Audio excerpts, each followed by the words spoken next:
Well, good morning, friends. Mark Holmes here, of course, with my buddy Cowboy Joe Boo and Joe Bear in the house. And as always, I want to thank you all for watching, commenting, subscribing, and being part of the Joe Boo Sports Report.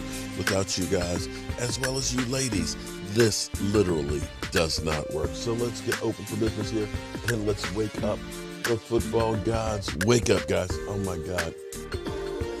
I'm excited this week. Okay, it's only Tuesday. It's Taco Tuesday. You got to be excited on Taco Tuesday. Let's be clear. It is Taco Tuesday, so I'm as excited as can be about that. But the fact that this weekend they've got the autograph signing show going on, at least at the moment. We've already actually bought our tickets for Saturday and Sunday, and we're going to have another one of our football gods, Mel Renfro. That will be the third football god that I will get to sign up there. And I hadn't really thought about it that much because everything's been shut down for so long, but I'm going to make it a priority no matter what I have to do it. I'm gonna be stalkerish. I'm gonna find out where all of these football gods that are still alive will be in doing autographs. Now, I do know, of course, the prime one, if it's all open, would be actually the Hall of Fame, because Drew Pearson will be there and they'll be doing autograph signing. Roger will be there doing as well.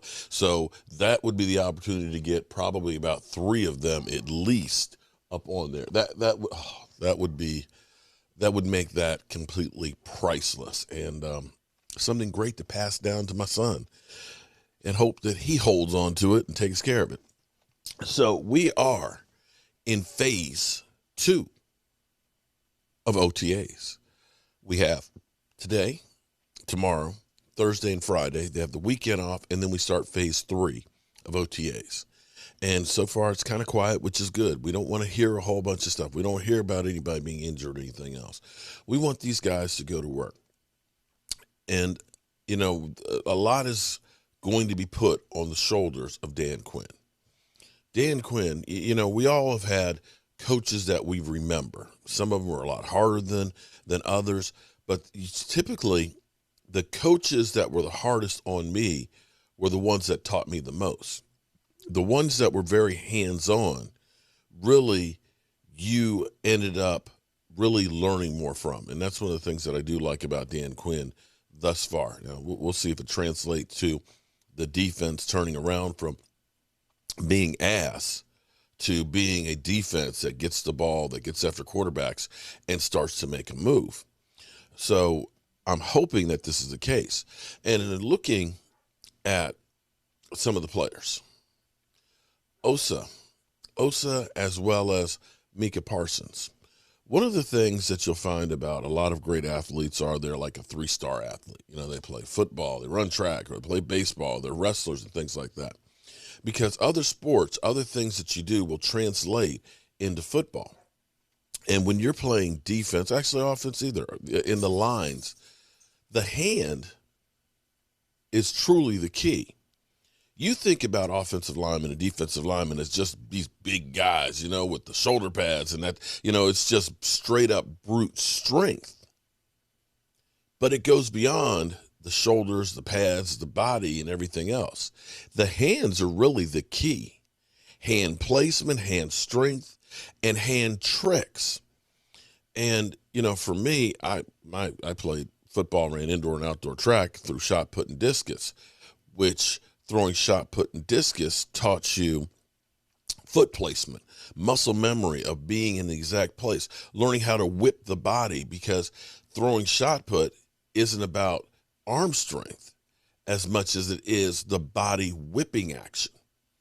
And all of these things translate to when you're playing football. And what I love seeing with Dan Quinn is teaching the hand movements.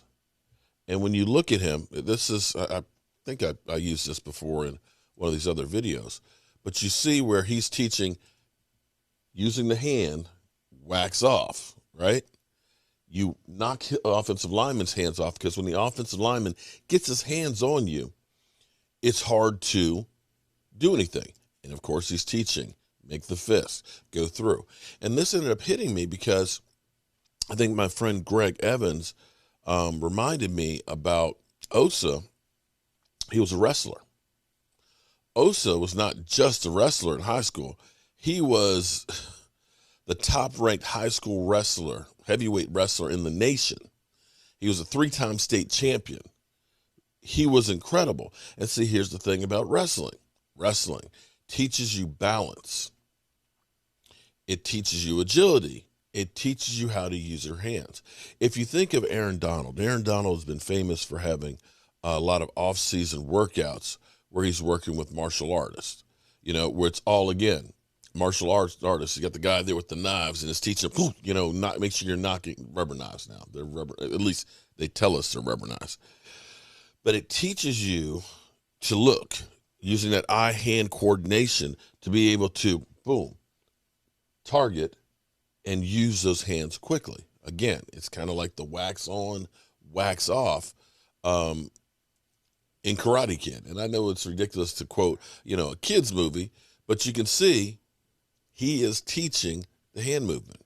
Well, Osa is not the only wrestler that we have that's on the roster. Micah, and I hope I said that right now. Everybody say Mike and Micah. Okay, I keep saying Mika. Okay, I'm a name butcher, guys. We know that I'm a name butcher, and we got so many names that the Cowboys, I think, drafted guys just so they could say, you know what, Mark, we're going to mess with you, man. We're going to make sure that you look like the freaking idiot that you are. But you see, Micah Parsons,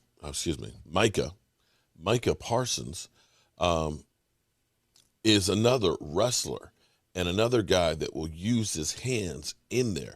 And see, this is where, even when we get to the defensive line, when we start talking about Quentin Bohannon, what they're going to do is they're going to teach him, and this is where the length comes in, where they like to have guys that have longer arms, that are taller, because what they're going to teach you is get your hands on the center's body, extend.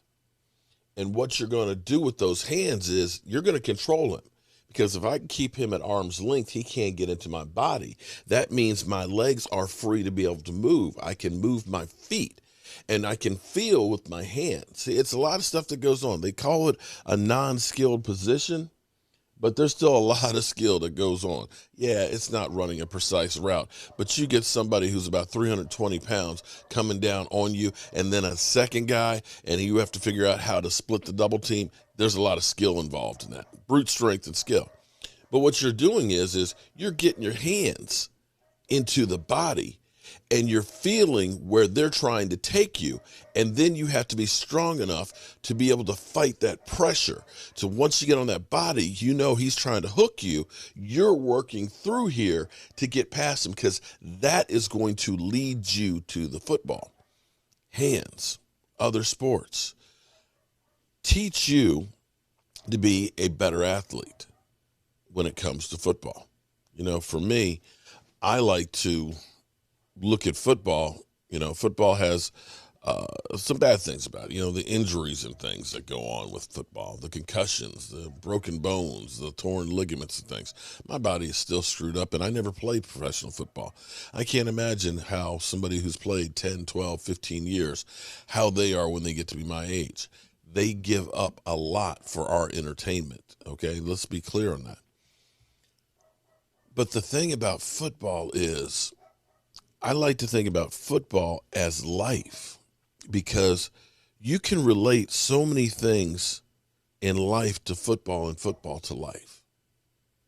Football teaches you of working in a community together, okay?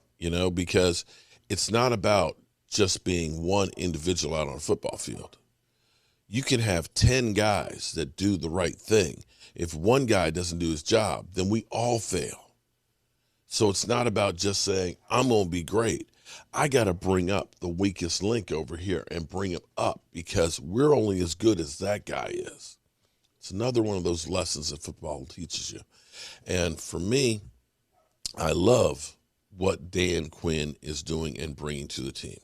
I still believe that there's some coaches out there that are better teachers of men than they are leaders of men. And that's the difference between being a position coach or a coordinator or being a head coach. So that being said, I got some more work to do in the workshop, and I'm feeling great this morning.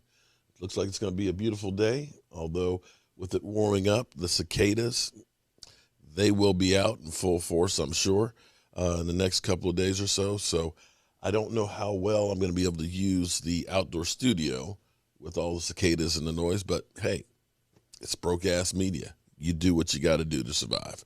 I'm Mark Holmes, and you know. Mark Holmes here, and as always, I want to thank you all for watching, commenting, subscribing, and being part of the Joe Boo Sports Report.